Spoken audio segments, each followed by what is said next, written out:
Why can't I finish games? That's a question that's been going through my mind lately, and with that, another one came up. What happened to gaming? Or rather, what happened to the gaming industry? These questions are quite simple, but they are really important for this topic. The reason I'm talking about this is because in recent years, I've had a really hard time finishing great games, and I'm talking about really amazing ones. For example, Red Dead Redemption 2, The Witcher 3, Ori and the Blind Forest, you name it. I could probably list a dozen more that I've touched but never finished, and I keep thinking to myself, what is wrong with me?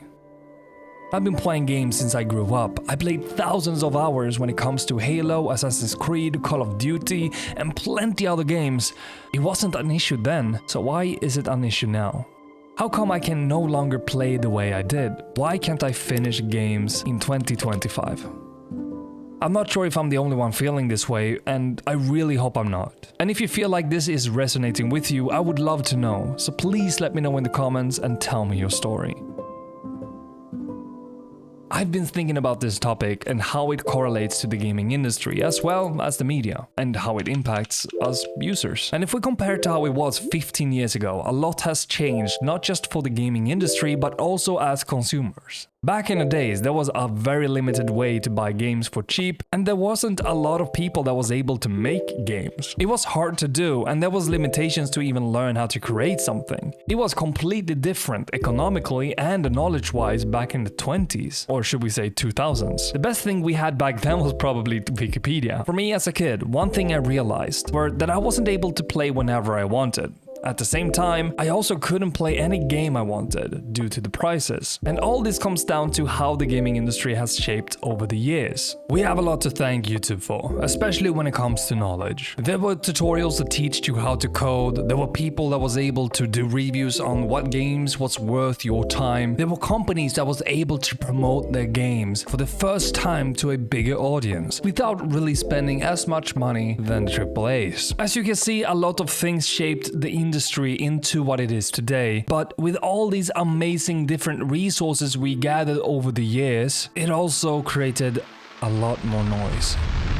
Let's talk about the noise and all the distractions pulling us away from the games. What do I mean by that? Well, there is a reason why we have the word brain rot or even TikTok brains. Thanks to the different social medias, especially since YouTube has been more optimized of hooking you in, then also TikTok found a perfect formula for short content, our attention span has been affected by this. In what way, you may wonder? Let me give you a few examples. Today we have Netflix, Max, Disney Plus, and much more. And as you may have noticed, they have been much better at recommending shows to you and others based on what you watch. This is an algorithm they had for years. A lot of that has probably been inspired to be improved and optimized since YouTube and TikTok, trying to make it as seamless for you to stay there on the platform for as long as possible. And that includes every single entertainment media on the internet. They all focus on the same thing, and because of that, it creates some noise. I think the PC gamers have been impacted the most. Why? Choice overload. You have too many options. You can either play games, watch YouTube, Netflix. You can do basically anything that the console can do, but I would say much easier. That creates this noise I was talking about before. When you play an amazing game and then you start getting a little bit stuck, maybe in a specific place in the game where it starts to feel a little bit more boring. It's way easier for you to maybe just tab out from the game and start watching YouTube, or do anything else. And then you just go back to the game and maybe try to play it more. But then you found something else that was more interesting. So what do? You either play the game, or you decide to maybe play this later. You never pick the game up again and rot away in the Steam library. How about you, chicken shit? That you couldn't hit me with a shotgun from 2 steps away. Fine then. Guess you're just yellow. Pathetic. Just shut your mouth. Please What, you don't. think you can take me? And there we go. While on the console, you don't really have the luxury of moving around with the mouse and keyboard, or at least that's not the focus of the console. You can do that, but most people usually play with a controller, relax in the sofa, and just have a much easier time to sit back, relax, and play some games. Switching to something else midway is not as seamless as it is on PC. Don't get me wrong, they have improved a lot, and the noise is increasing even on the console. I believe that even more people are going to find ways to have an easier time want to rotate from a game to watching Netflix on a console in the future, as easy as it is on a computer. But right now I would say it's more likely that the console has an easier time to not feel this way. But I'm quite sure that will change in time and even out the playing field. So what's next for the consoles in the coming years? I think we'll see them focusing even more on reducing this friction, making it easier to jump between games, Netflix or any other app on your console. And they're already doing this. I mean, just look how the console's UI has changed to be more like a hub for apps. And with AI becoming more mainstream, I bet we'll see a smart assistants play a bigger role in this. Whether it's a partnership with Alexa or Google Home that many users already have, or Xbox or PlayStation build their own version, wouldn't be too far-fetched. I wouldn't be surprised if your controller eventually have a built-in mic so you can talk directly to your console to make it even more seamless. To ask them something like this: "Hey Xbox, put on Stranger Things." Sure, want it in a pop-up while you play, or switch over completely? Pop up. I'll keep gaming for a while.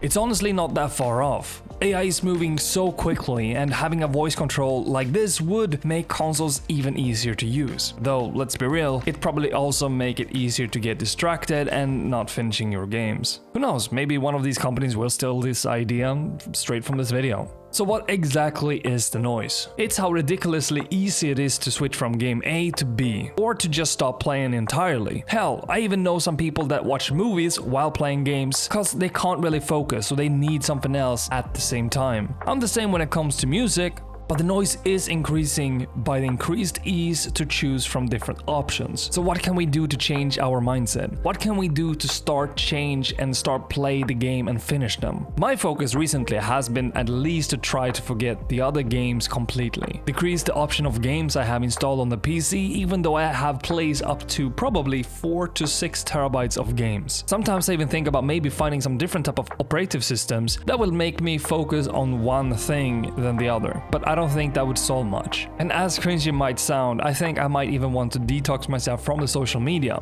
I mean, is that even gonna be possible for me after spending 15 years basically living in the social media world? I think that would probably be the hardest thing you can do today, and that is to detox yourself from it. It's harder to do and say. I've been trying to find a way myself, which few I told you about already, but it's really hard. Some games are amazing and I will play them. I play most of the games nowadays with my friends, and that's the easiest way for me to enjoy them. But I want to enjoy the single-player games as I did once in my lifetime. Thus is why I share this video with you guys. I usually don't do these type of videos talking about some of my thoughts, but I hope this gave you something to think about, how games and we have changed. But also want to be able to open up a discussion here. What do you guys think is the best way to enjoy the games again and finish them? Why do you think this could be such a hard time to enjoy them? What changed? For an example, is it because of the rise and fall of the AAA studios, or what else could it be? But that's another topic I want to discuss in another video. But for now, if you did enjoy this video, don't forget to like, subscribe, that would help a lot, and hopefully I'll see you guys in the next video. Peace.